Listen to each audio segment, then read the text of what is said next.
1절에서 시인은 하나님은 자신의 목자다라고 선언을 했습니다. 그리고 2절에서는 하나님이 항상 자신에게 부족할 것이 없도록 먹을 것을 공급해 주시는 하나님의 은혜 때문에 하나님이 자신의 목자이시라는 사실을 고백을 합니다. 그리고 오늘 우리가 살펴볼 3절에서는 자신의 영혼을 소생시켜 주셨기 때문에 하나님은 자신의 목자다라고 고백을 하고 있는 것입니다. 그러면서 23편 3절은 이렇게 시작합니다. 내 영혼을 소생시키시며 라고 말합니다. 여기서 우리가 많이 듣기는 하지만 잘 알지는 못하는 한 단어를 만나게 됩니다. 그것은 바로 영혼이라는 단어입니다. 사실 성경에서 영혼이라는 이야기는 많이 나오는데 구체적으로 영혼이 무엇인가에 대해서는 별로 잘 기록이 되어 있지 않습니다. 그래서 성경은 영혼 그 자체가 무엇인가 보다는 영혼이 어떤 기능을 하고 어떤 쓸모가 있는지를 우리에게 기능적으로 가르쳐 주고 있습니다. 그래서 여러분들이 평소에 거의 못했던 영혼에 관한 공부를 조금 하고 이제 시편 23편 3절 속으로 들어가 보려고 합니다. 어떤 물건이 몇 개의 부속품으로 이루어졌는가라는 것을 알기 위해서 가장 좋은 방법은 공장을 직접 찾아가는 것입니다. 그 공장에서 조립되는 부품 수를 보면 어떤 한 제품이 몇 개의 부속품으로 이루어져 있는지를 알 수가 있죠. 그러면 인간은 어떻게 이루어져 있을까요? 창세기 2장으로 가면 하나님이 사람을 창조하시는 장면이 나옵니다. 하나님이 세상의 모든 만물들은 말씀으로 창조하셨는데 인간만큼은 다르게 창조하셔요. 그래서 하나님이 사람을 창조하실 때는 친히 당신의 손으로 흙을 빚으셔서 사람의 몸을 만드십니다. 그러니까 인간의 첫 번째 구성 요소는 육체예요, 육체. 이 육체는 원래 흙으로부터 취하져서 그래서 만든 거죠.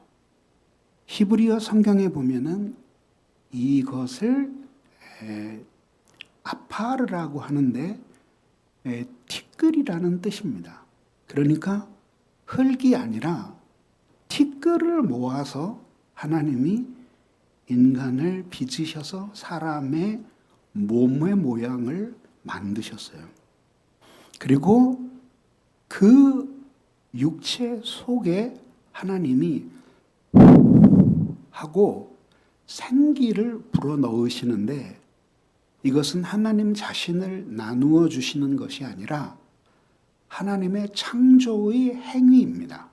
즉 하나님이 불어넣으시는 동작을 통해서 인간의 영혼을 창조하셔서 그 영혼을 육체와 결합하게 하셨습니다.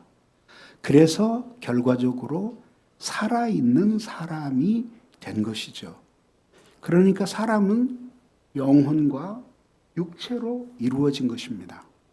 어떤 교파에서는 인간은 영과 혼과 육으로 이루어져 있다고 삼분설을 가리키기도 하는데 그것도 그리 나쁘지는 않을지 모르지만은 성경이 우리에게 가르치는 명백한 가르침과는 좀 배치가 됩니다.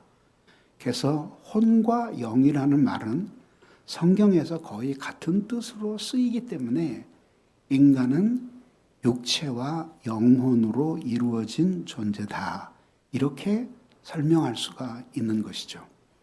그런데 인간의 육체와 영혼이 만나면서 거기에 인간만이 갖는 아주 독특한 기능이 생겨나게 돼요. 그것이 바로 마음이라고 하는 것이죠. 그런 마음이라고 하는 것은 실체가 아니라 영혼이 가지고 있는 기능이고, 그 기능은 영혼과 육체를 연결시켜주는 역할을 하게 되는 것입니다. 그래서 하나님은 바로 그 마음 안에서 인간과 만나 주셔요.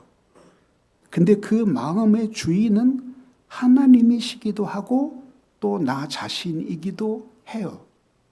그래서 우리는 내 마음을 하나님께서 맡아 주관해 달라고 기도하기도 하고, 하나님은 우리에게 너희는 마음을 돌이켜라, 혹은 마음의 할례를 받아라 라고까지 말씀을 하심으로써 마음의 주인이 나라는 것을 가르쳐주고 계시는 거죠. 바로 영혼과 육체가 만나는 그 마음 안에서 인간은 어떤 사물을 알고 지성, 그것에 대해서 좋고 싫어하는 감정을 느끼고 정서, 그리고 판단을 따라서 무엇을 할 것인지 말 것인지를 결정하게 되는데, 이것을 의지라고 하죠. 그래서 인간의 마음은 지성과 정서와 의지, 혹은 지성과 감정과 의지가 함께 작용하면서 인간은 수많은 정신작용을 하게 되고, 그 정신 속에 이루어지는 것을 언어로, 표정으로, 행동으로, 삶으로 표현하면서 자기만의 독특한 인생을 살아가는 것이 인간이라는 존재예요. 그래서 이제 중요한 것은 무엇이냐 하면은, 결국 우리의 마음을 우리 자신도 잘 알지 못할 때가 많은데, 이 마음의 기묘한 모든 움직임은 결국 두 개의 실체로부터 생겨나는 거예요. 하나는 육체예요. 바람이 불고 낙엽이 막 떨어지면 쓸쓸하고 외로운 느낌이 들다가도 봄이 되어서 꽃이 피고 새들이 노래하고 그리고 벚꽃이 활짝 피면은 왜 그런지 유쾌하고 즐거운 생각이 드는 거죠. 그러니까 눈으로, 육체로 이 눈과 귀, 입, 코, 피부 이런 오관을 통해서 바깥에 있는 많은 정보들이 들어오게 되는 거죠. 이게 마음에 영향을 끼치는 거죠. 그래서 이제 이렇게 우리의 육체도 우리의 마음에 영향을 끼치고 또 우리의 영혼도 영향을 끼쳐요. 육체가 우리의 영혼에 영향을 끼치는 것은 우리도 아주 쉽게 이해할 수 있어요. 왜 그러냐 하면 사람들은 여행하기를 좋아해요. 왜 여행하기를 좋아할까요? 많은 돈을 내고 여행을 갑니다. 근데 사실 텔레비전만 켜면 내가 가고 싶어 하는 곳을 훨씬 더 아름다운 영상으로 촬영하고 거기 갔다 온 사람들에 대한 이야기들이, 재미있는 이야기들이 훨씬 더 많아요. 그런데 우리는 그것을 보고 만족하지 않고 오히려 그것을 보면 볼수록 몰랐을 때보다 더 많이 그곳을 직접 가보고 싶어 해요. 그렇게 가보고 싶어 하는 이유는 뭐냐 하면 거기에 가야지만 느낄 수 있는 마음의 출렁거림이 있는 거예요. 그거는 말로 형언할 수가 없어요. 말로만 듣던 로키 산맥의 그 정상에 서서 해발 3, 4천 미터의 영봉들을 쭉 아래로 내려다보는 그 기분은 갔다 온 사람 이외에는 어떻게 마음이 그때 출렁거리는지를 알 수가 없는 거죠. 알래스카의 빙하가 수천 년 동안 쌓인 그 빙하가 막 무너져 내리는 그런 광경을 보면서 자연의 장엄함을 느끼는 그런 마음의 출렁거림은 그 당시 거기를 가보지 않은 사람은 느낄 수가 없는 거예요. 그런데 우리의 육체만이 이렇게 우리의 마음에 영향을 주는 것이 아니라 보이지 않는 영혼이 우리의 마음에 주는 영향은 훨씬 더 커요. 그러나 세상 사람들은 영혼에 대해서 아주 애매모호한 태도를 취하죠. 그래서 영혼이 없다라고 딱 잘라서 말하는 사람은 아마 그렇게 많지 않을 거예요. 근데 또 확고하게 영혼이 있다, 나는 그렇게 꼭 믿는다라고 말하는 사람도 그렇게 많지는 않아요. 나머지 사람들은 그 중간 어느 시대쯤 이렇게 뭔가 신비롭게 느끼면서 이렇게 살아가고 있는 것이죠. 그런 것들을 이렇게 경험하게 되는 거죠. 그러니까 그런 영혼에 참 신기한 거죠. 그래서 어느 날 어느 어머니가 밤에 자는데 꿈을 꿨어요. 자기 딸이 불 속에서 막 울부짖는 꿈을 꿔서 깜짝 놀라서 깨었어요. 그리고 딸을 찾아보니까 딸이 방에 없어요. 그래서 이제 딸에게 전화를 걸었는데 전화도 안 받아요.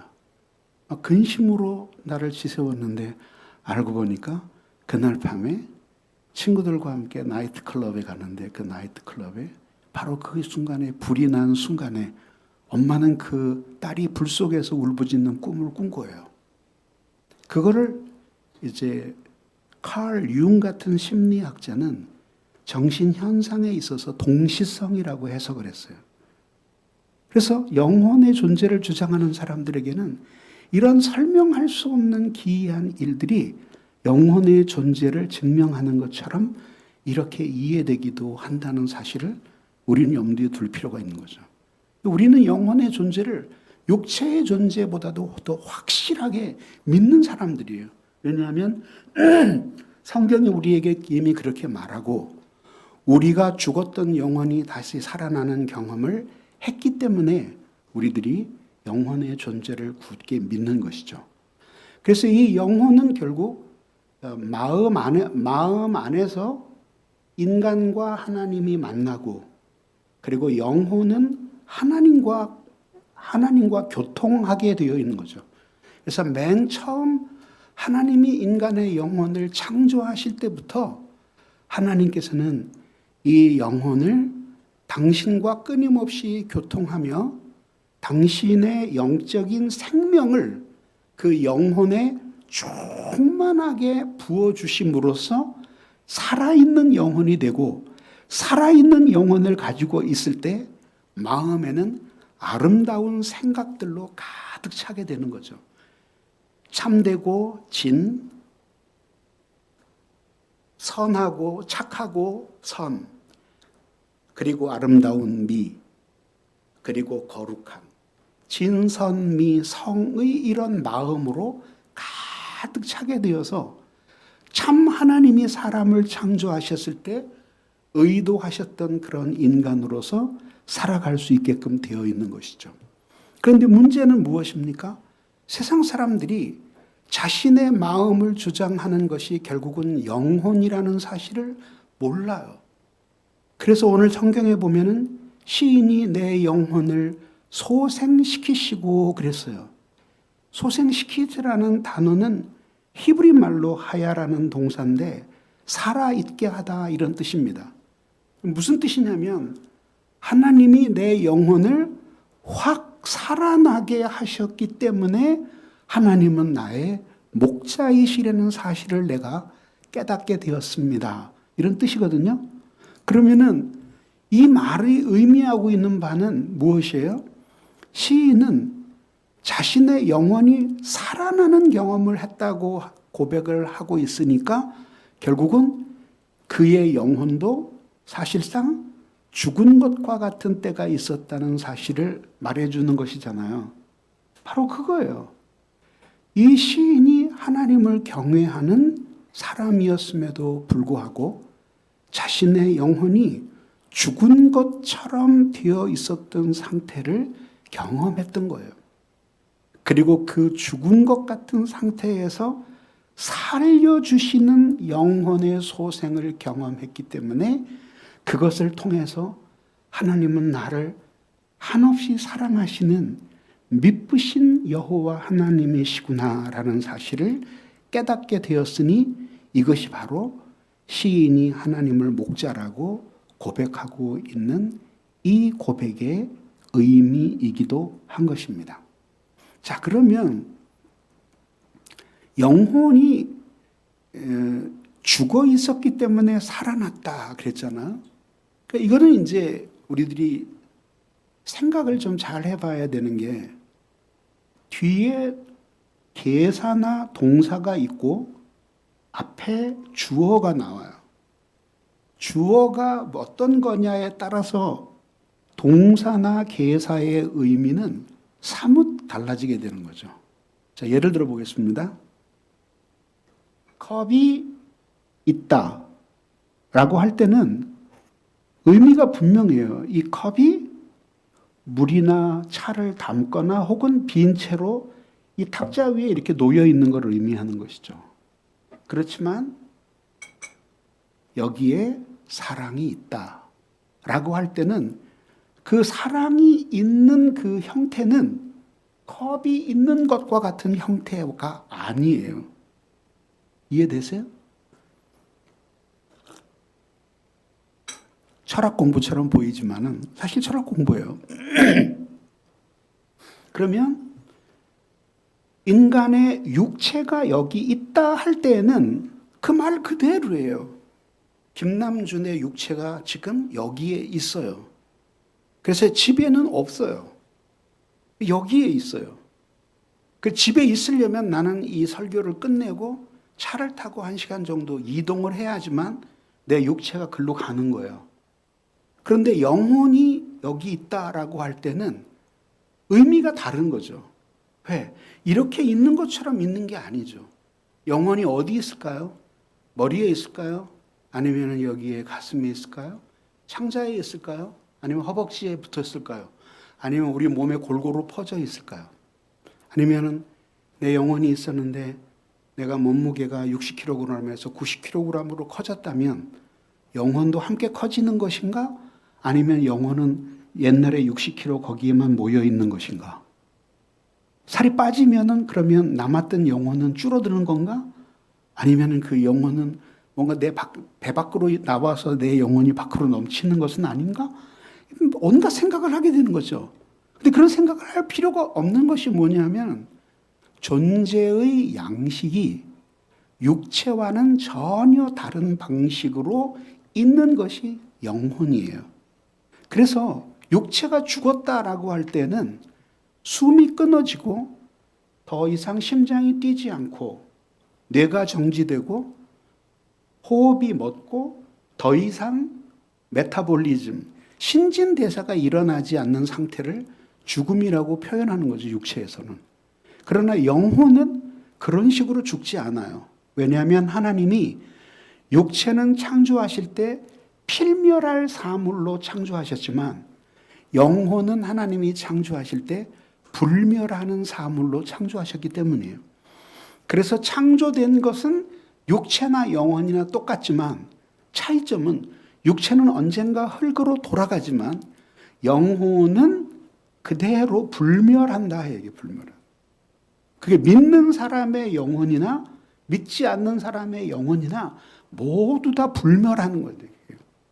그러면 왜 우리는 불신자들을 향해서 영혼이 죽은 사람이라고 말할까? 그것은 이런 뜻이에요.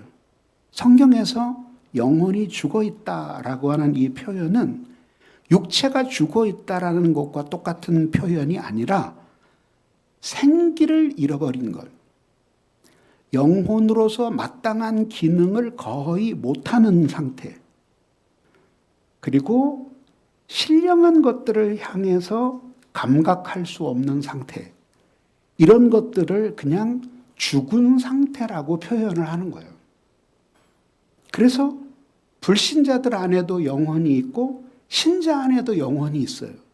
모두의 영혼은 살아있지만 그러나 불신자의 영혼은 신령한 하나님을 알아보지도 못하고 생기도 없고 영혼으로서의 고유한 역할을 잘 해서 육체와 마음을 이끌어갈 수 있는 능력이 현저하게 결핍되어 있을 때 그것을 가리켜서 죽은 영혼이다. 혹은 영혼이 죽었다. 이렇게 말을 하는 것이죠. 근데 이제 오늘 우리의 관심을 끄는 것은 불신자의 죽은 영혼이 아니라 신자도 가끔은 죽은 영혼처럼 될 때가 있다라고 하는 것이죠. 그것이 무엇 때문일까요? 그것은 성경에서 그렇게 영혼이 죽어 있는 것 같이 생기를 잃어버리고 활력을 상실하게 되는 상태를 가리켜서 영적인 침체라고 불러요. 침체라고 불러요. 마치 우리가 건강하게 생활하다 어떤 질병에 걸리고 나서 원인도 없이 쇠약해지고 늘 하던 생활을 영위할 수 없을 정도로 이렇게 영양제에 의존하거나 아니면 침대에 누워서 수액을 맞으면서 겨우겨우 생활할 정도가 되는 때를 겪는 것처럼 인간의 영혼도 그런 때를 겪는데 그것을 가리켜서 신자들의 영적인 침체라고 부르는 거죠. 영적인 침체에는 시편을 전체를 통해서 보면 이 영적인 침체에는 크게 세 가지 요인이 있어요. 하나는 끊임없이 계속되는 고통, 이것이 인간에게 영혼의 침체를 가져오고, 두 번째는 무지, 진리에 대해서 잘 알지 못하는 무지한 상태가 될 때 영혼은 깊은 침체에 들어가게 되는 것이죠. 시편 73편 아삽의 시에서 우리는 유명한 한 구절을 압니다. 그래서 뭐냐면 여호와께 가까이 함이 복이라는 고백을 하게 됩니다. 근데 이 시의 내용이 뭐냐 하면은 아주 경건한 사람이 있었어요.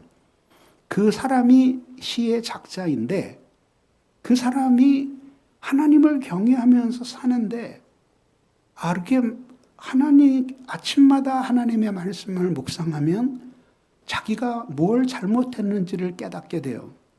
그래서 하나님 앞에 회개하고 바르게 살기를 매일매일 아침마다 결심하는데, 그러다가 눈을 들어서 불신자들은 어떻게 살까?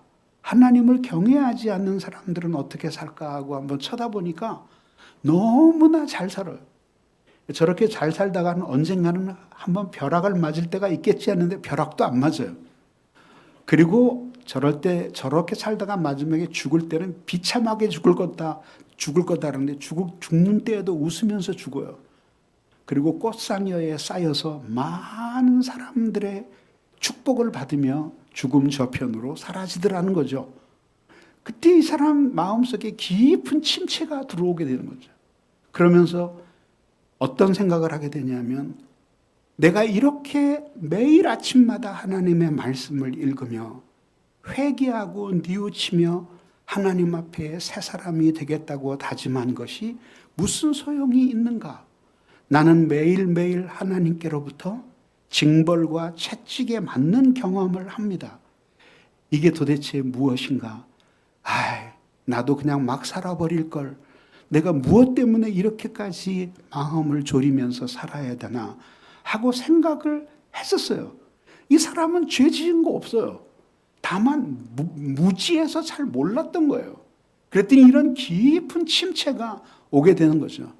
오늘 여러분들에게 오늘날 우리 사회에서 이 기독교인들이 가장 커다란 문제가 무엇인지 아세요? 공부를 하지 않아요. 공부를. 영혼이나 교회나 하나님이나 인간이나 구원이나 장래의 미래나 이런 것에 대해서 공부를 하지 않아요. 그러니까 기독교인이 된다고 하는 것은 학교에 입학하는 거예요.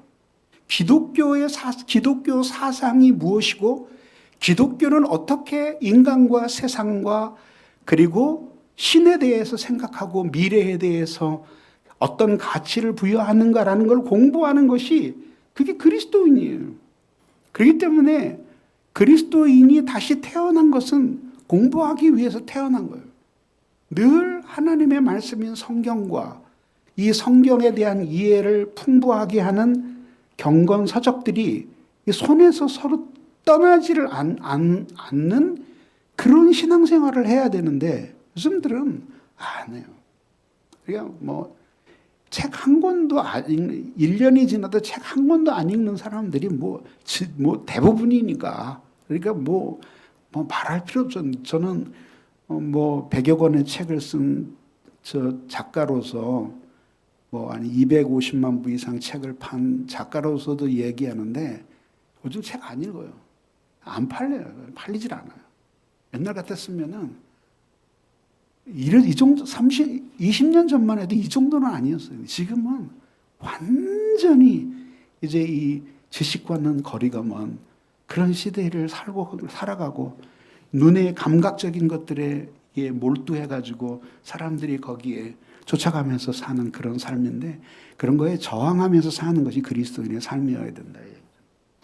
근데 그 사람이 그렇게 침체에 빠졌다가 이제 성막에 들어가게 돼요.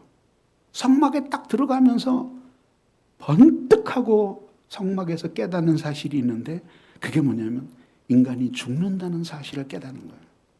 그리고 그때 그렇게 하나님 없이 번성하고 행복을 누렸던 모든 사람들이 도자기가 깨트려져서 파편이 되는 것처럼 모두 다 죽음과 함께 끝나버린다는 사실을 깨닫게 되면서 그 죽음 이후에 하나님과의 만남이 있다는 사실에 눈을 뜨게 되면서부터 이제 비로소 자기가 정말 무지하고 어지러웠던 사실을 뉘우치고 회개하면서 영적인 회복을 경험하게 돼요.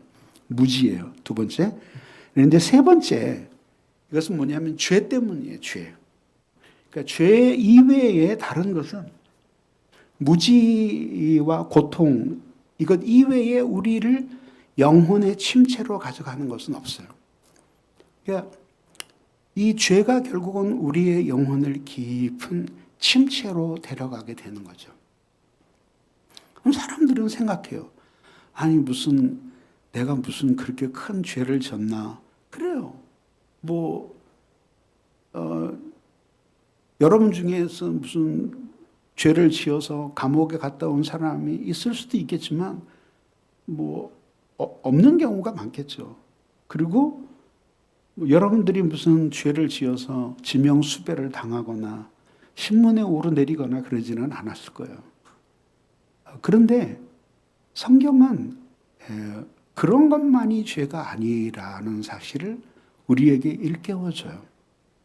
어느 대학 실험실에서 이제 실험을 했어요. 접시같이 납작한 비커에다가 차가운 물을 붓고 거기에다 개구리를 하나 올려놓았어요. 그리고는 이제 램프에 불을 붙여서 1초에 0.02도씩만 올라가도록 불꽃을 조절했어요. 그랬더니 1시간 반 후에 개구리가 푹 삶아진 채로 발견이 된 거죠. 만약에 뜨끈뜨끈한 물에다가 개구리를 잡아다가 집어넣었더라면 개구리가 아마 깜짝 놀라서 벌쩍 튀어나왔을 거예요. 그런데 아주 천천히 물의 온도가 변하면서 자기 살갗이 삶아져 가고 있는 것도 모르는 거죠. 그렇게 되어가는 거죠. 그러니까 죄의 크기도 문제지만 사실은 죄의 숫자도 문제가 되는 거죠. 그래서 어느 이제 계곡에서 군인들이 작업을 하고 있었어요. 상관인처럼 보이는 사람이 푸대자루 3개를 가져와서 병사들에게 나누어 주면서 지시를 했어요. 지금부터 각자 가서 이 자루에다가 50kg씩 돌멩이를 담아온다. 실시! 그랬어요. 그러니까 실시! 그리고 이제 군인들이 이제 그걸 가지고 이제 돌멩이를 찾았어요. 첫 번째 군인은 50kg 딱 되는 돌멩이 1개를 찾았어요. 그래가지고 거기다 넣어가지고 왔어요. 두 번째 사람은 30kg짜리 하나, 20kg짜리 하나 이렇게 담아서 50kg를 만들어 갖고 왔는데 세 번째 사람은 너무 약았어요. 그래서 이 돌멩이를 지고 어디로 멀리 이동할지도 모르는데 저렇게 큰 돌멩이를 들고 갔다가는 내 어깨가 남아나지 않을 거야. 그리고 공깃돌만한 작은 돌멩이를 1000개를 모아서 50kg를 만들어가지고 갔어요. 근데 그 다음 명령이 황당해요. 이 돌멩이를 모두 원래 있었던 자리에 갖다 둔다. 실시 이랬어요. 한 개 가져온 사람은 딱 한 개 가져왔으니까 정확하게 갖다 놨어요. 2개 가져온 사람도 조금 헷갈리는 것 같았지만 그러나 금방 제자리를 찾아서 갖다 두었어요. 그렇지만 공깃돌 1000개를 모아온 사람은 1000개 중에 단 한 개도 제자리에 갖다 놓지 못했어요. 그런데 그 돌멩이의 합계는 모두 50kg씩 150kg이었단 말이죠. 동일한 무게의 돌멩이였는데 결국 작은 돌멩이를 모은 사람은 단 한 개도 제자리에 갖다 두지 못한 것이죠. 보세요. 집안에서도 여러분 순간적으로 더러워진 것은 순간적으로 치울 수 있어요. 아이들이 비 오는 날 바깥에서 막 풍덩거리고 놀다가 그 흙탕물 묻은 바지를 질질 끌고 오면은 엄마가 질색을 하지만 그러나 걸레로 한번 싹 닦으면 깨끗이 닦아요. 그러나 가끔 싱크대 뒤편에 한번 들어가 보세요. 그러면은 언제 쩔었는지 모르는 그 묵은 때들이 있는데 그거는 뭐 이렇게 걸레질 한다고 해서 되는 게 아니에요. 특수 약품을 뿌려가지고 그거를 뭐 비벼대고 문지를 대야지만 벗겨지고 어떤 건 아예 영영 벗겨지지가 않아서 아예 장판을 갈아야 되는 상황도 발생할 수 있는 거죠. 그거예요. 그래서 오래 걸쳐서 쌓인 때는 순간적으로 지워지지가 않아요. 그래서 이건 안 지워져요. 그래서 그 물건 자체를 아예 망가뜨려 버리는 효과가 있다 이거죠. 죄도 마찬가지예요. 이 시인이 이런 깊은 영혼의 침체를 경험했던 것이죠. 시인 다윗은 나무랄 데가 없는 훌륭한 사람이었습니다. 정말 이 성경 전체에 걸쳐서 다윗만큼 하나님을 사랑한 사람도 없었고 다윗만큼 하나님의 사랑을 많이 받은 사람도 없었습니다. 그런데 다윗이 씻을 수 없는 커다란 2개의 죄를 짓게 됩니다. 하나는 하나님이 금하신 인구조사를 한 사건이었어요. 인구조사를 한 것이 하나님 앞에 커다란 죄가 되어서 깊은 영혼의 침체에 빠지게 됩니다. 인구조사를 한 것이 왜 죄였나? 이것은 행정적으로는 아무 문제가 없었지만은 당시에 인구를 조사하는 것은 나라의 국력을 가늠하는 것이고 특히 인구조사의 가장 중요한 목적은 전쟁이 일어났을 때 참전할 수 있는 병사의 숫자를 헤아리는 것이 주 목적이었어요. 근데 하나님은 이것을 싫어하셨어요. 왜냐하면 하나님은 인간 병사에 의해서 지켜지는 이스라엘이 아니라 다윗이 마음과 뜻을 다해 신앙으로 하나님을 의지하는 가운데 하나님이 지켜주시는 나라라고 하는 것을 알기를 원하셨기 때문이죠. 그러나 사단이 마음속에 들어가서 다윗에게 교만한 마음을 주니까 결국은 인구조사를 하게 된 거죠. 이 죄로 인해서 7만여 명의 사람들이 온육으로 죽어나가게 됩니다. 또 하나의 사건은 그 유명한 우리아의 아내 밧세바와의 간음 사건이었어요. 이것은 깊은 영혼의 침체를 가져왔고 마치 그가 두려움 속에서 하나님 앞에 울부짖기를 하나님께서 구원의 기쁨을 거두시고 그리고 주의 성령을 영영이 거두실 것 같은 두려움을 느꼈는데 바로 자신의 전임자인 사울이 하나님 앞에 버림을 받고 성령을 거두실 때에 그가 미치광이가 되었던 것과 똑같은 사람이 될 것 같은 위기를 시인이 겪을 정도로 깊은 죄 때문에 깊은 영혼의 침체를 경험하게 되었던 것이죠. 그러면 그런 영혼의 침체로부터 헤어나올 수 있는 방법은 무엇인가? 그것은 오직 하나의 길밖에 없어요. 그것은 바로 자신의 죄에 대해서 회개하는 것이죠. 여기에는 크게 세 가지 요소가 필요한데, 하나는 자기가 무슨 죄를 지었는지를 정확히 아는 것이고, 두 번째는 자신이 그런 죄를 지은 것에 대해서 슬퍼하는 감정을 가져야 돼요. 그것이 바로 죄를 지은 자신을 미워하는 과정이기도 한 거죠. 그리고 마지막에 세 번째, 그 죄를 그렇게 회개하고는 다시는 그 길로 들어서지 않도록 자신이 의지적으로 결심을 해서 예전과는 다른 방향의 길을 걸어가는 삶의 결단이 뒤따라야 하는 것이죠.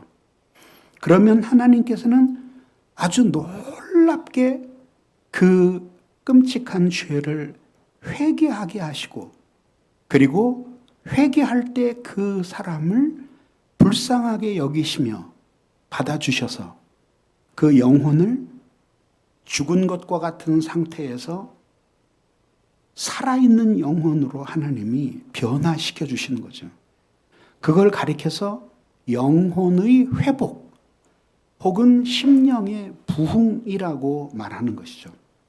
이런 심령의 부흥, 영혼의 변화를 깊이 경험하면서 그러면서 하나님 앞에서 살아가는 거예요. 그것이 영적 침체로부터 벗어나는 길이에요. 그래서 하나님 앞에서 살아있는 여러분들이 지금 보이지 않지만 영적인 눈으로 보면 여러분의 속 사람이 모두 다 있어요. 근데 어떤 사람의 속 사람은 그야말로 근육질이에요. 꾸준히 헬스를 하고 꾸준히 식이요법을 해서 그래서 젊음이 충만해요. 그 기억하세요? 우리의 몸, 이 얼굴은 이 얼굴은 나이를 속일 수가 없대요.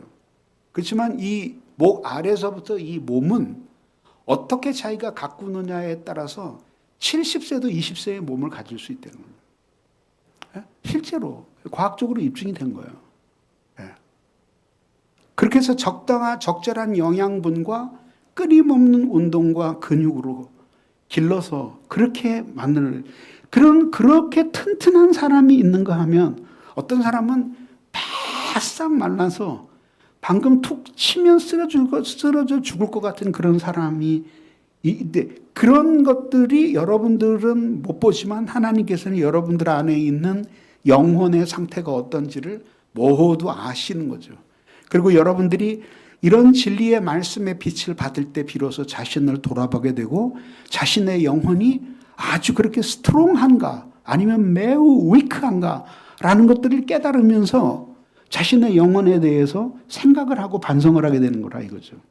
그러니까 하나님의 말씀을 제대로 먹은 적도 없고, 그 다음에 하나님 앞에 믿음을 행사하면서 실천하면서 운동한 적도 없고 순종하지도 않고 그렇게 살아가는데 어떻게 자신의 영혼이 강력한 사람이 될 수 있겠느냐 이게요. 이런 영혼의 침체 속에 다윗도 들어갔었어요.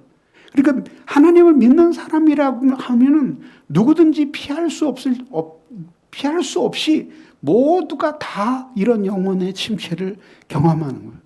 이런 영혼의 깊은 침체 속에서 벗어나는 그런 것은 바로 회개예요, 회개. 그래서 성령 충만한 사람들의 공통적인 특징이 뭐냐 하면은 늘 회개의 눈물이 있는 신앙생활을 하는 사람이에요. 회개의 눈물이 늘 있는 신앙생활을 하는 사람들이 성령 충만한 생활을 하는 사람들이에요. 나는 오늘 한번 여러분들에게 물어보고 싶어요. 여러분들이 다른 이유 말고 하나님 한 분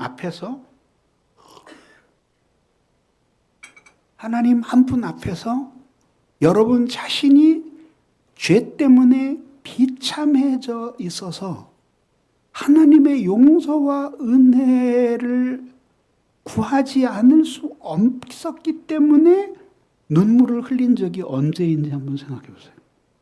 최근에 언제 예배를 드릴 때 그렇게 자신의 죄가 생각나고 자신의 파리한 영혼이 머리에 떠올라서 눈물을 흘리며 예배를 드린 적이 있어요?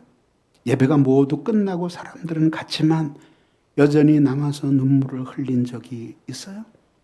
성경을 읽으면서 그 말씀 때문에 눈물을 흘린 적이 있습니까? 혹은 하나님이 나 같은 죄인을 이렇게 사랑해 주시고 무엇 때문에 나 같은 인간에게 이렇게 무한한 자비를 베푸시는가 라고 생각하며 감격하는 눈물을 흘려본 적이 언제예요? 회개의 눈물이든지 감격의 눈물이든지 후회의 눈물이든지 소망의 기쁨의 눈물이든지 간에 그렇게 눈물이 있는 시간을 가져본 적이 언제인지 한번 생각해 보세요.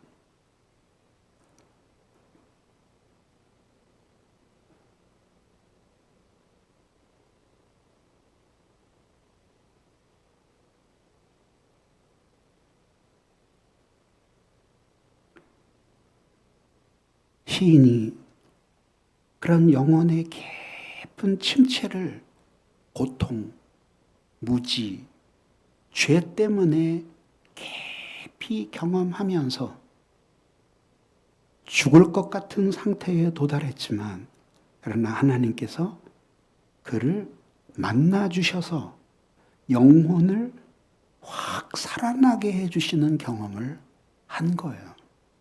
그래서 그거를 그렇게 죽었던 영혼이 살아나고 보니까 하나님이 자기 같은 인간을 이렇게 사랑하시는구나 하는 것을 절실하게 깨달은 거죠.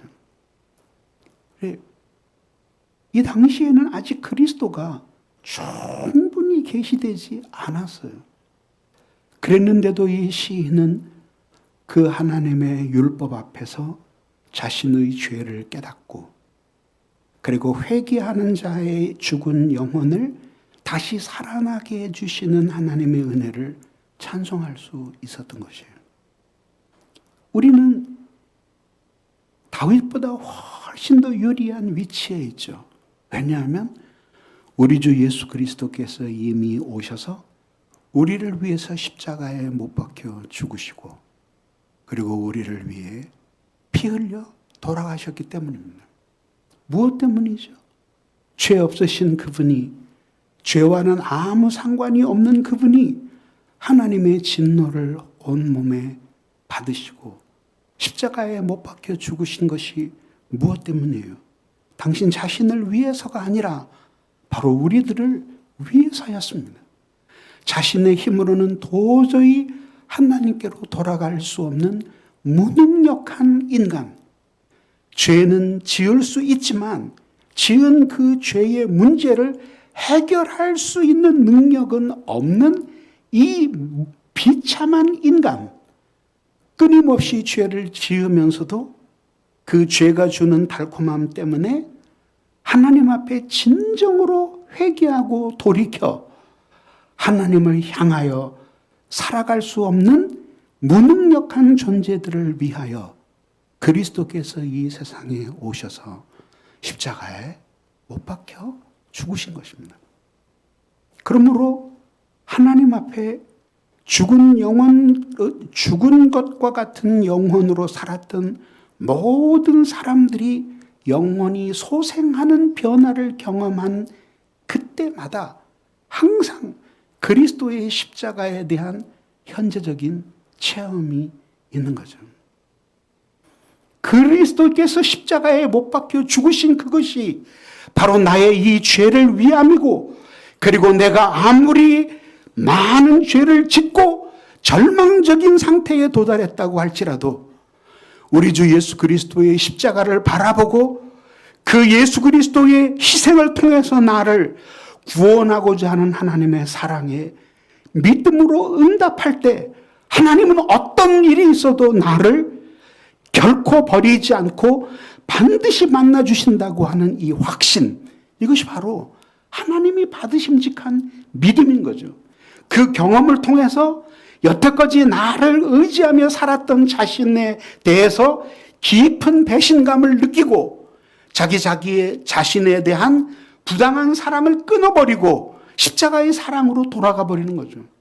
그렇게 완전히 자기가 죽고 십자가의 사랑으로 돌아간 그 상태에 대해서 사도 바울이 말하기를, 내가 그리스도와 함께 십자가에 못 박혔나니 그런즉 이제는 내가 산 것 아니요 오직 내 안에 그리스도께서 사신 것이라. 이제 내가 육체 가운데 사는 것은 나를 사랑하사 자기 몸을 버리신 하나님의 아들을 믿는 믿음 안에서 사는 것이라는 고백이 나오는 것입니다.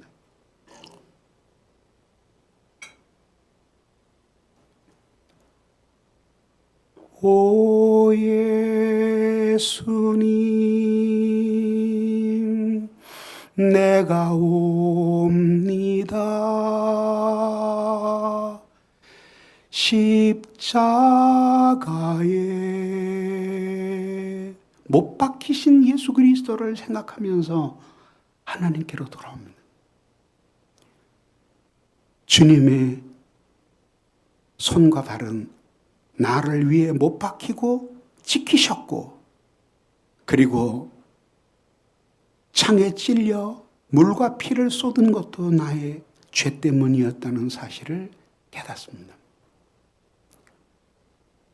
우리는 그렇게 영혼의 깊은 침체 속에서 고통의 끝까지 갔다가 도저히 이런 상태로는 살 수 없다는 생각을 하게 될 때 우리는 죽을 것인가 하나님께로 돌아갈 것인가 둘 중의 기로에 놓이게 되는 것입니다.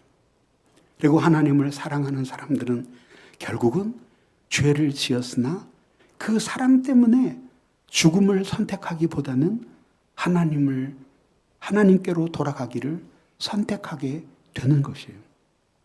그때 하나님께서 탕자처럼 멀리 떠났다 돌아오는 그를 받아주시고 용납해 주셔서 은혜를 베풀어 주시는 거죠.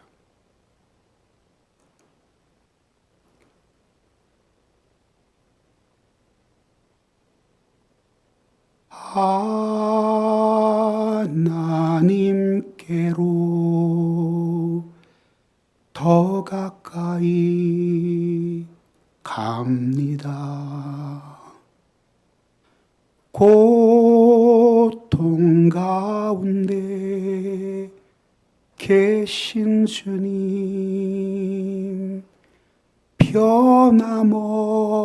변함없는 주님의 크신 사랑, 영원히 주님만을 섬기리.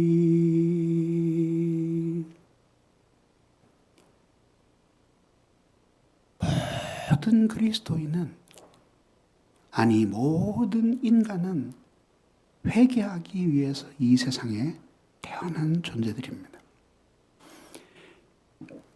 그래서 교부 중에 테르툴리아누스라는 교부는 인간은 회개하기 위해 이 세상에 태어났다라고 말했습니다. 나는 회개하기 위해 이 세상에 태어났다. 그렇게 여러분 모두에게 하나님께로 돌아온 사람이라면 그런 회개의 순간이 있었을 것입니다. 그렇게 자신의 모든 자만심과 이전의 자랑거리들을 모두 내려놓고 그리스도의 십자가에 못 박히고, 그리고 그리스도의 십자가 사랑으로 돌아올 때 하나님께서 여러분들을 어떻게 용서하시고 그 영혼을 회복시켜 주시는지는 여러분들이 너무나 잘 아실 것입니다.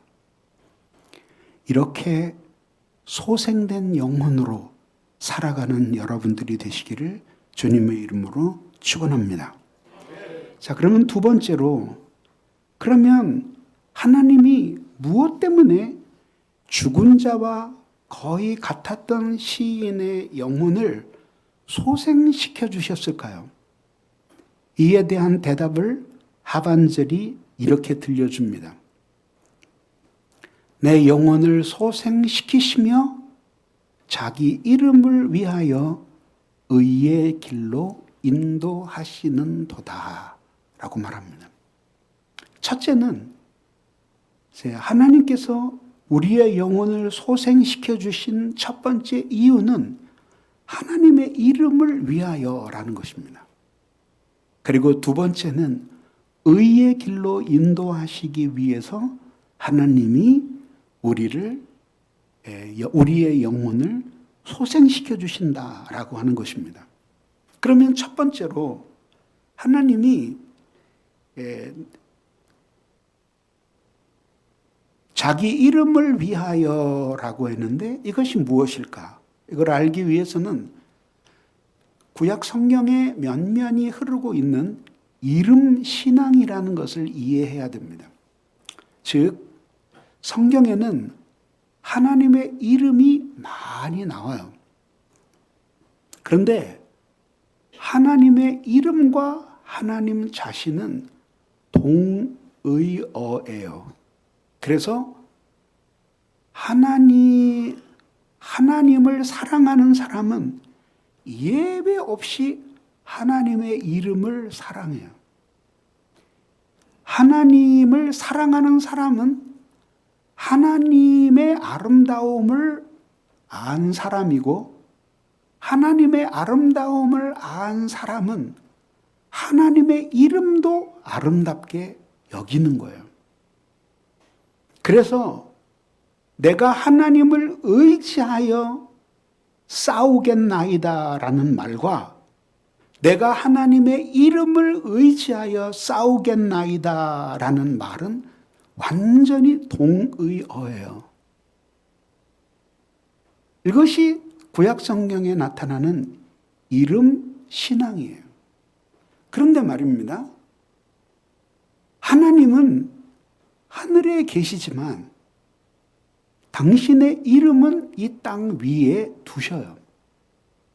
하나님은 결코 인간에 의해 모욕을 받거나 더럽혀지거나 회방을 받을 수 없는 분이에요. 그렇지만 하나님의 이름은 이 세상에서 끊임없이 변해요. 예를 들어 볼까요?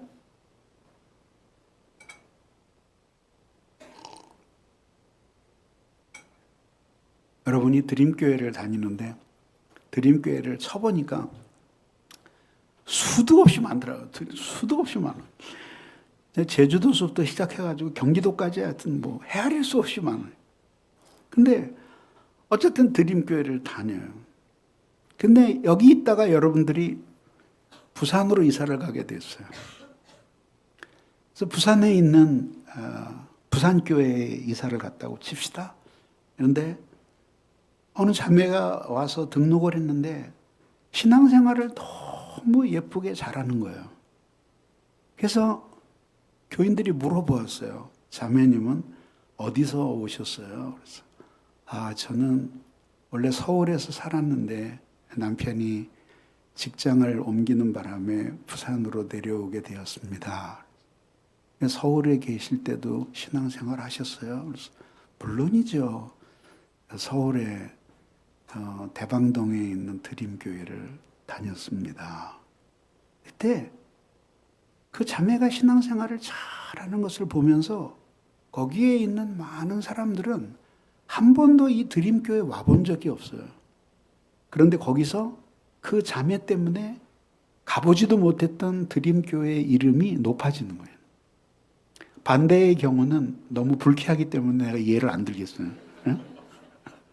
그리고 그 다음에는 또 어떤 청년이 찾아왔는데, 어디서 왔냐? 서울에서 직장을 옮겨서 왔습니다. 그랬는데, 어느 교회 다녔었어요? 그러니까, 저도 드림교회 다녔었어요. 그러면 그 다음에 물어보지도 않는 거예요.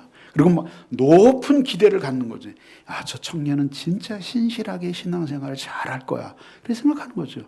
왜?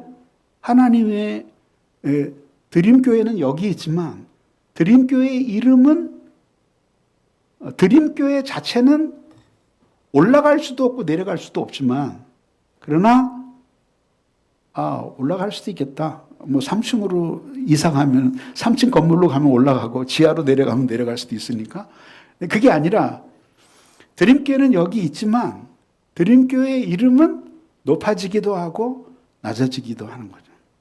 하나님의 이름도 마찬가지예요. 하나님 자신은 결코 그 모든 것에 대해서 하나님이 이렇게 터치 받으시는 분이 아니에요. 그러니까 어렸을 때 보면은 개하고 잘 놀았는데 개가 봄이 되면은 나란해가지고 이제 처마 밑에서 낮잠을 시컷 늘어지게 자요. 그런데 아마 꿈을 꾼 모양이지. 갑자기 뻘떡 일어나가지고 막 하늘을 향해서 막 짖어요. 하늘은 아무것도 없고 태양밖에 없어요. 개가 짖는다고 해서 그 태양의 색깔이 바뀌거나 위치가 변동되진 않아요. 마찬가지로 인간이 뭐라고 개지랄을 치면서 살아가도 그래도 하나님은 언제나 거기 계시고 사람이 뭐라고 개소리를 하면서 살아가도 하나님은 언제나 거기 계셔요. 그게 하나님이에요. 그런 하나님이신 것과 마찬가지로 하나님은 요동하지도 않고 변하시지도 않는 분이시죠. 그러나 하나님의 이름은 그리스도인들이 하나님의 자녀들이 어떻게 사는가에 따라서 높아지기도 하고 낮아지기도 하는 거죠. 우리들이 항상 잘 쓰는 말 가운데 하나가 하나님께 영광을 돌린다는 말이잖아요. 그게 무슨 뜻이에요? 우리 기독교인은 잘 쓰는 말일수록 무슨 뜻인지를 몰라요. 영광을 돌린다. 오늘도 하나님께 영광을 돌립니다. 이렇게 뭘 돌려요, 뭘? 뭘 돌려요? 영광을 돌린다라고 하는 이 말은 원래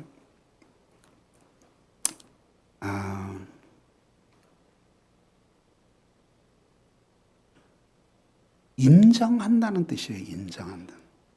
그래서 영어로 I adore you라고 하면은 내가 너를 칭송한다라고 번역이 되지만 내가 너를 인정한다 이런 뜻이에요. 응? 하나님이 하나님이라는 사실을 인정하게 해주는 것은 사람들이 하나님의 이름을 보면서 하나님의 이름이 어떻게 여겨지는지를 보면서 사람들이 깨닫게 되는 거죠. 그래서 예수님이 우리에게 가르쳐 주신 가장 중요한 기도가 뭐냐면 하늘에 계신 우리 아버지시여 이름이 거룩히 여김을 받으시오며 그랬어요. 그게 예수님이 가르쳐 주신 첫 번째 기도가 될 정도로 그게 하나님의 영광과 직접적으로 관련된 삶이에요. 그래서 여러분들이 신앙생활을 잘하면은 믿지 않던 여러분의 가족들이 하나님의 이름이 그 여러분들을 통해서 이렇게 높아지고 아름다워지고 영광스러워지는 것을 보면서 제가 믿는 하나님을 나도 믿고 싶다라는 마음이 생기게 되는 거죠. 때로는 두려운 마음이 드는 거죠. 하나님이 없는 줄 알았는데 실제로 열린교회 목회할 때서 있었던 일인데 아들이 이제 깊이 회심을 하고 은혜를 받았어요. 그리고 이제 아침 식사 시간에 엄마 아빠가 있는데 아빠는 별로 잘 예수를 안 믿었어요. 근데 오늘은 네가 기도를 좀 해라. 아빠가 그랬어요. 그러니까 얘가 이제 청년이 기도를 시작을 했는데 간단한 식사 기도였었는데 점점 기도가 깊어지고 길어졌어요. 그러니 마지막에는 우리 아빠의 영혼을 불쌍히 여겨주세요 하면서 밥상에서 엎어져서 펑펑 울었어요. 그러고 났더니 이 아빠가 그 기도를 듣는데 무서운 생각이 들더래요. 왜 무서운 생각이 드냐면, 하나님이 있구나. 전혀 없다면 자기 아들이 그럴 리가 없잖아요. 그러니까 자기는 못 만났지만 누군가가 만나서 그 하나님 앞에 펑펑 우는 모습을 보면서 무엇인가 기독교라는 세계에 신이 있구나라고 하는 것을 깨닫게 될 때, 그때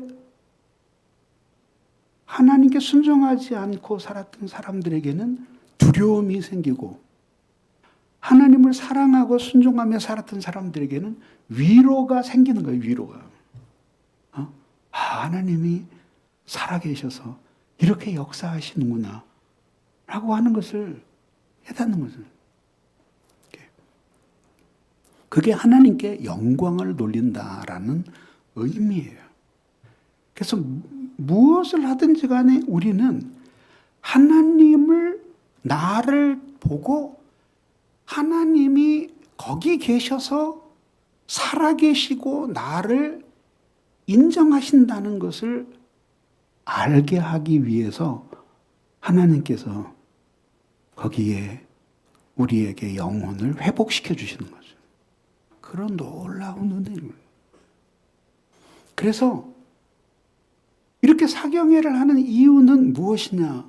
모여서 단합대회나 그런 게 하는 게 아니라 하나님의 진리의 말씀의 빛 앞에서 자신을 비추어 보고, 그리고 자신의 잘못된 영혼의 상태를 수술해내고, 그리고 치료를 받고 새롭게 회복되기 위해서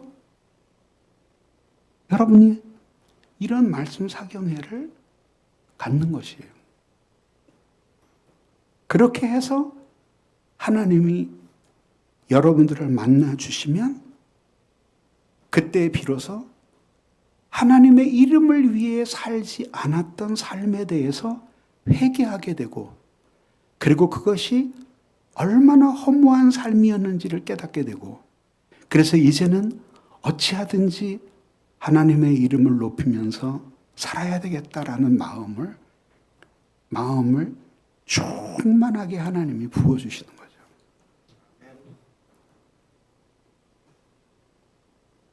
왕이신 나의 하나님, 내가 주를 높이고 영원히 주의 이름을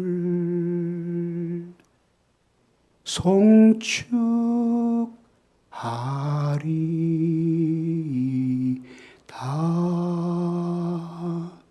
그래서 하나님이 끊임없이 여러분들에게 부어주셔요. 젊음과 물질과 시간과 건강과, 그리고 날카로운 지성과 미묘한 감정과, 그리고 대쪽 같은 의지를 하나님이 주시는 것은, 그걸 통해서 우리 하나님의 이름에 영광을 돌리는 삶을 살게 하기 위해서 주님이 여러분들에게 그런 것들을 부어주시는 것이에요. 그 목적을 따라서 계속 잘 살아갈 그때에 하나님이 주신 은혜가 우리 안에서 유지가 되는 거죠. 그리고 이것이 더욱더 불처럼 끊임없이 타올라서, 그래서 이글거리며 타올라서 우리가 영적인 부흥을 간직하면서 살아갈 수 있게 되는 거죠. 그리고 이것을 다른 사람들에게 옮기고, 그 사람이 또한 그런 부흥을 경험하고 영적인 놀라운 변화를 경험해서 하나님의 이름을 위해, 하나님의 영광을 위해 사는 그런 사람이 되게 하시기 위해서 하나님이 파리한 여러분들의 영혼을 하나님의 놀라운 말씀으로 살려내시는 것입니다. 그러면 구체적으로 하나님께 영광을 돌리면서 사는 것은 어떤 삶을 통해서 이루어지는가? 그것이 의의 길을 걸어감으로써 이루어지는 것이에요. 그러면 도대체 의의 길이라는 것은 무엇인가? 그냥 쉽게 얘기하면 불의한 길의 반대예요. 불의한 길의 반대예요. 그러면 도대체 불의라는 것은 무엇인가? 의라는 것은 무엇인가? 의라는 것은 하나님의 기준에 부합하거나 하나님께서 기뻐하시는 상태에 있는 것이 의예요. 의. 근데 그것을 우리 자신으로서는 그것을 다 획득할 수가 없어요. 왜냐하면은 우리 자신은 결국은 아무리 많이 애를 쓰고 노력을 해도 우리는 죄와 결별할 수 없는 인간이에요. 그래서 한편으로는 죄를 미워하면서도 또 한편으로서는 죄와 손을 잡고 많이 회개하고 돌이키면서도 또 얼마 시간이 지나면 다시 또 죄를 짓는 것이 우리의 모습이에요. 그래서 이 의는 그렇게 하나님 앞에 도덕적인 기준을 충족시켜서 얻는 그 의는 우리가 도저히 획득할 수가 없어요. 그래서 또 다른 의가 있는데 그것이 바로 우리 주 예수 그리스도를 통해서 죄 사함을 받는 일이에요. 그래서 죄 가운데 있을 때 이 시인이 비록 그리스도는 몰랐지만 하나님이 이미 자신에게 계시해 주신 자비와 은총을 전심으로 의존하면서 이 시인은 이 영혼의 깊은 침체에서 벗어나기 위해 몸부림을 쳤던 것이죠. 그리고 그것을 하나님이 믿음으로 보시고 의로 여기신 것이죠. 우리에게는 그리스도 예수가 있으니 이제 누구든지 하나님 앞에 범죄한 사람마다 그의 이름을 부르고 그가 나의 죄를 위해 죽으셨다는 사실과 그가 못 박히신 십자가가 사실은 내가 못 박혀야 할 십자가라는 사실을 깊이 깨닫고 하나님 앞에 회개하게 될 때 비로소 하나님께서는 우리에게 죄를 용서해 주실 뿐만 아니라 그리스도 예수께서 십자가에 이루신 그 의가 우리의 의인 것을 증명해 주시듯이 우리를 용납해 주시는 거죠. 그래서 모든 그리스도인의 삶은 전적으로 그리스도를 의지하는 삶이 될 수밖에 없는 거죠. 그리고 그것이 그리스도인으로서 가장 아름다운 신앙생활이에요. 주 없이 살 수 없네 내 주는 아신다. 내 영의 깊은 간구 마음의 소원을 그렇게 주님께 아뢰며 당신밖에 내가 의지할 데가 없습니다. 라고 나아오는 모든 사람들을 하나님께서 힘 주셔서 의의 길로 걸어가게끔 만들어 주시는 것이에요.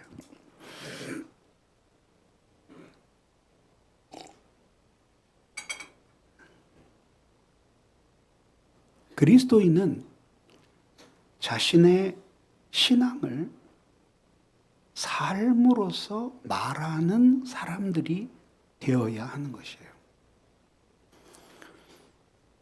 아주 오래전의 일이에요.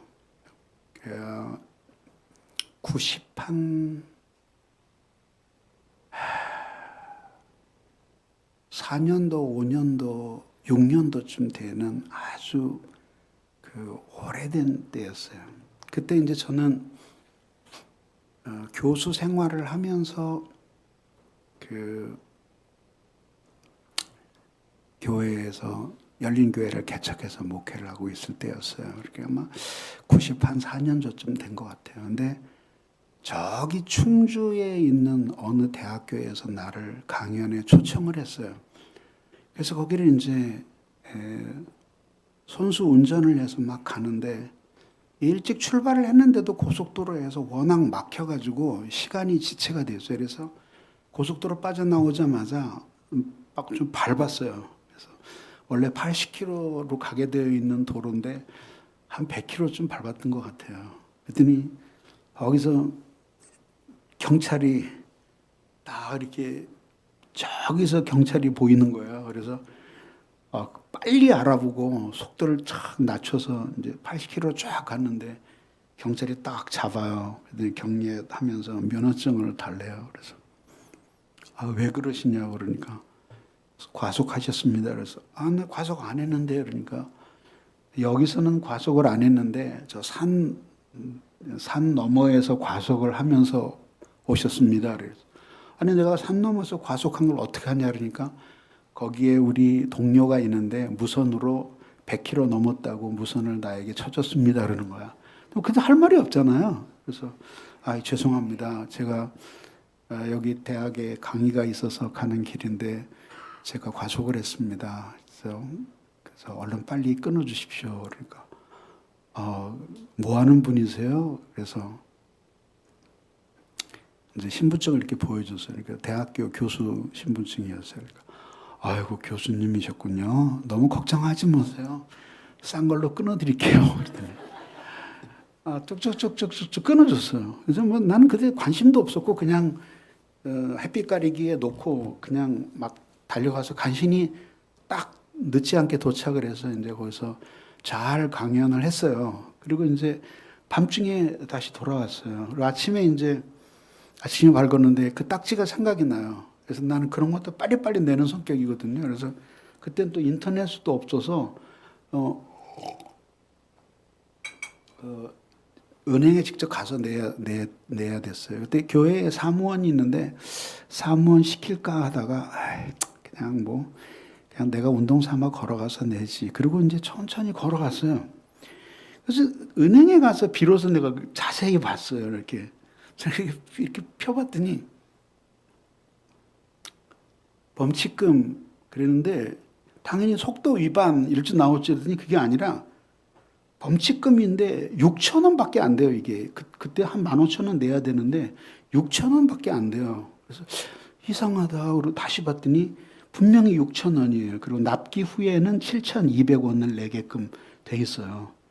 그래서 범칙 내용을 보니까 뭐라 그러냐면 금연구역에서 담배 폈음 이렇게 나오는 거예요.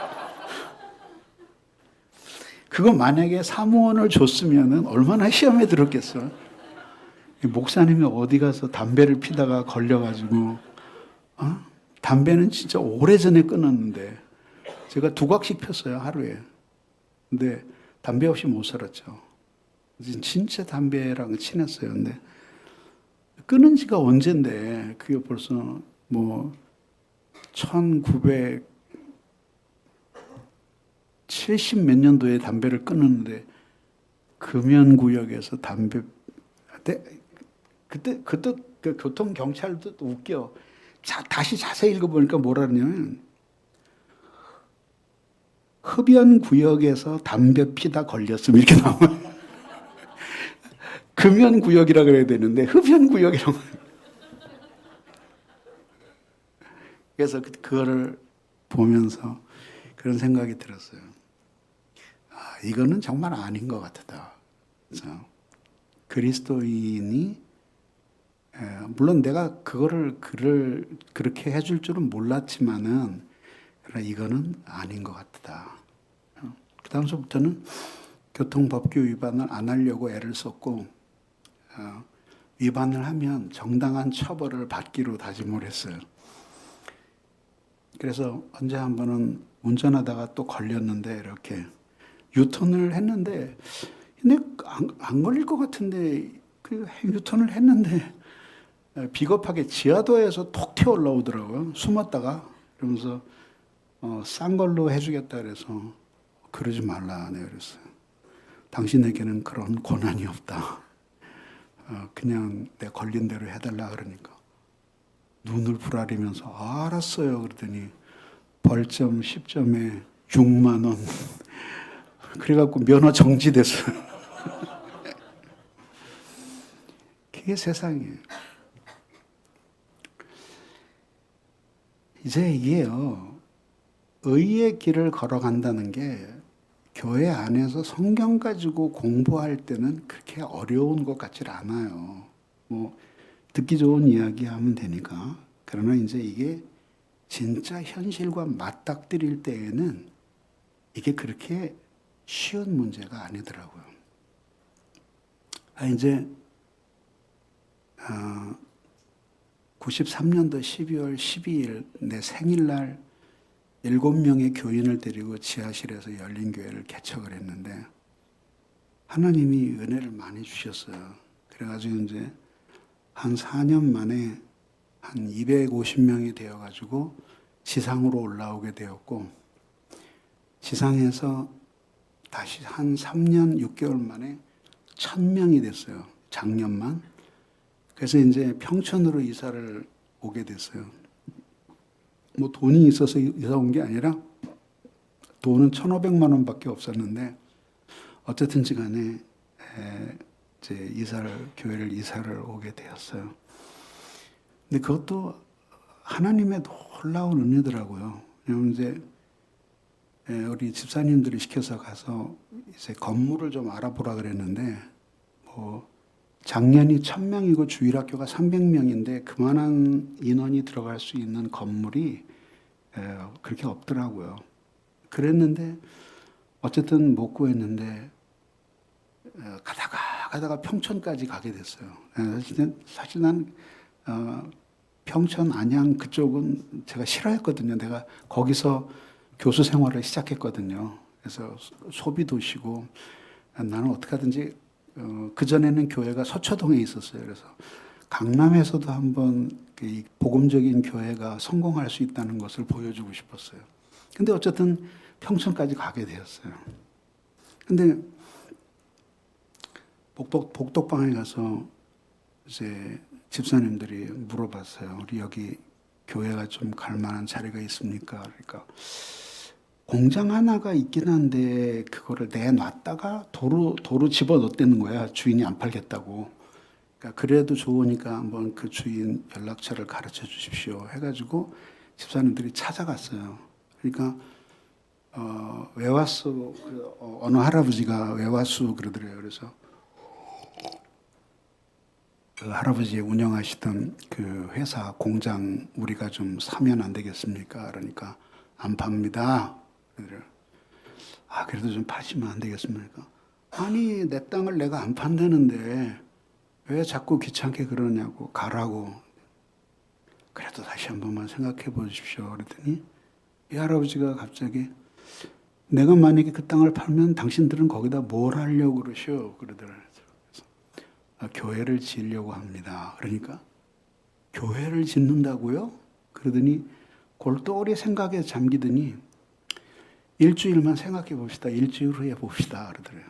돌아와서 야 이게 무슨 일일까? 절대 안 팔겠다는 땅을 왜 일주일만 생각해 보자 그랬을까? 이거 하나님이 주시는 놀라운 기회다. 하여튼 결사적으로 기도합시다. 그러고 이제 열렬히 기도를 했어요. 뭐 믿는 게 기도밖에 없었으니까. 돈 교회에 1,500만 원밖에 없었어요. 근데 그 땅은 36억을 달라는 땅이에요. 근데 뭐 1,500만 원 가지고 36억을 어떻게 사겠어요? 근데 그래서 이제 그 다음 주일이 됐어요. 그래서 좀 찾아갔어요. 그랬더니 할아버지가 이제 비로소 털어놓는 거예요. 자기는 26살인가 그때 되었을 때 한경직 목사님한테 안수를 받고 장로가 된 사람이래요. 근데 그 당시에는 8순이 다 되셨어요.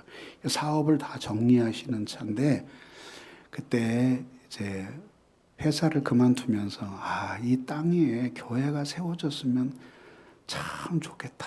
그렇게 생각을 하고 있었대요. 그래서 우리가 와서 그 말을 해서 깜짝 놀랐대요. 그러면서 그래서 이제 계약을 하기 위해서 돈을 3억을 어느 성도가 빌려줬어요. 다행히. 그래서 그 3억을 갖다가 이제 계약금으로 주는데 3억을 받으시면서 교회 돈은 있어? 그래서 이제 구해야죠. 이렇게 있긴 뭐가 있어. 그러더니 거짓말 같은 사건이 일어났어요. 3억을 받으신 다음에 금고를 열더니 자기 인감도장하고 등기부 등본하고 다 주면서 교회 이름으로 명의를 이전하고 그거를 은행에 저당을 잡혀서 돈을 얻어서 내 땅의 잔금을 갚아라. 여러분들은 그런 거래를 안 해봤으니까 별로 실감도 안 나겠죠. 그건 있을 수가 없는 일이죠. 네, 놀라운 일이 일어났어요. 근데 사실 그 다음에 이제 문제가 생긴 거죠. 무슨 문제가 생겼냐면 땅이 36억인데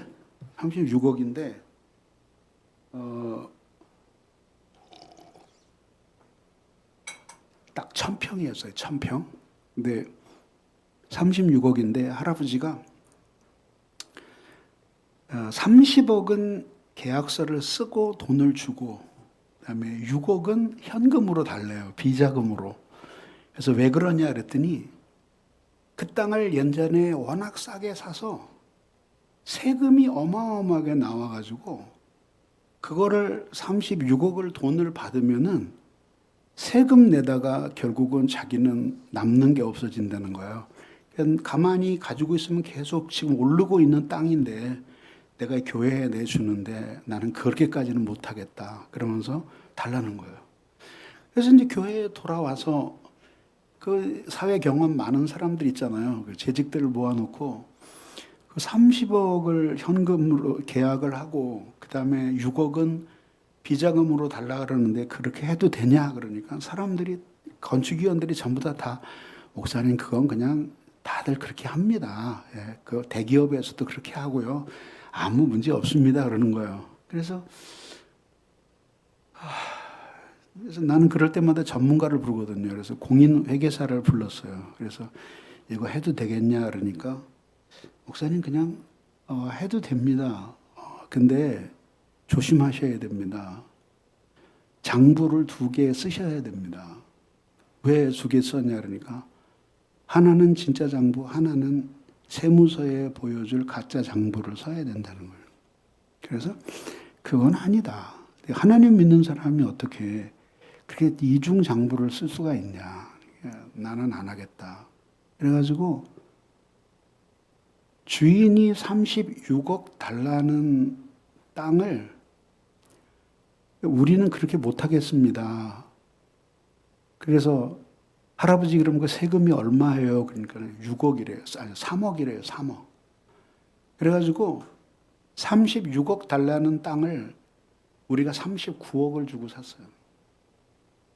근데 지금은 이렇게 내가 쉽게 얘기하는데 그 당시에 3억은 우리가 쳐다도 볼 수 없는 액수의 돈이었어요. 아마 여기 이 드림교회 지금 처지에서는 한 10억쯤 된다고 보면 될려나? 하여튼 뭐 상상할 수 없는 돈이었어요. 그거 갚느라고 정말 고생했어요. 근데 그때에 저는 설교자로서 뭘 느꼈냐면은 이렇게 의의 길을 걸어간다라는 것이 말로는 너무 쉬워요. 입술에다가 침만 바르면 누구든지 할 수 있는 말이에요. 하나님께 영광을 돌리며 우리는 의롭게 살아간다라고 할 수 있어요. 근데 한순간에 3억이라는 돈이 왔다 갔다 할 때 그때 그게 내 돈도 아니면서 엄청난 부담으로 다가오는 거예요. 그렇지 않겠어요? 그때 3억이면은 평촌에서 32평 아파트 3채를 살 수 있는 금액이었어요. 왜? 아파트 한 채에 9,800만 원밖에 안 갔어요. 지금으로 따지면 어느 정도 될까요? 뭐 10억 정도, 우리 동네도 한 10억 정도는 가니까 30억 정도는 되는 돈이죠. 그게 참 쉬운 일이 아니구나 하는 걸 깨달아요. 근데 그 과정을 교인들에게 그대로 공개하면서 설교했는데 모든 성도들이 눈물바다가 됐어요. 아, 이렇게 하나님의 뜻대로 산다는 것이 이렇게 힘들고 어려운 일이구나. 그런데 하나님이 우리에게 은혜를 주시는 것은 우리로 하여금 불의한 길을 버리고 의로운 길을 걸어가기 위해서 하나님이 주신 것이죠. 옛날에 미국이 일방적으로 멕시코와 전쟁을 선포했어요. 근데 전쟁의 이유는 단 하나예요. 멕시코 영토를 빼앗기 위해서 전쟁을 벌린 거예요. 그때에 온 미국에서 그리스도인들이 다 들고 일어났어요. 그 침략 전쟁은 하나님이 기뻐하시는 전쟁이 아니다. 그때 나온 찬송가가 바로 그거예요. 뜻없이 무릎 꿇는 그 복종 아니요 운명에 매여 사는 그 생활 아니라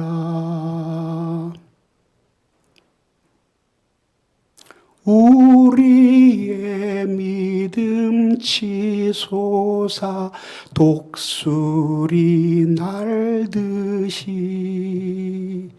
그 뜻이 이루어지다 외치며 사나니.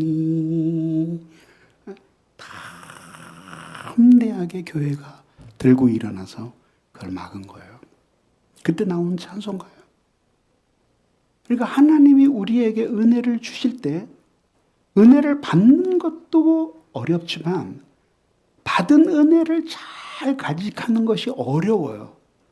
근데 그 은혜가 어떤 사람에게 잘 간직되냐 하면 하나님의 은혜를 받은 다음에 그 말씀의 은혜를 무기 삼아서 자원을 삼아서 하나님의 뜻대로 옳은 삶을 살려고 하는 그것, 의로운 삶을 살려고 하는 그런 삶 속에서 하나님의 은혜는 잘 보존이 되는 거예요.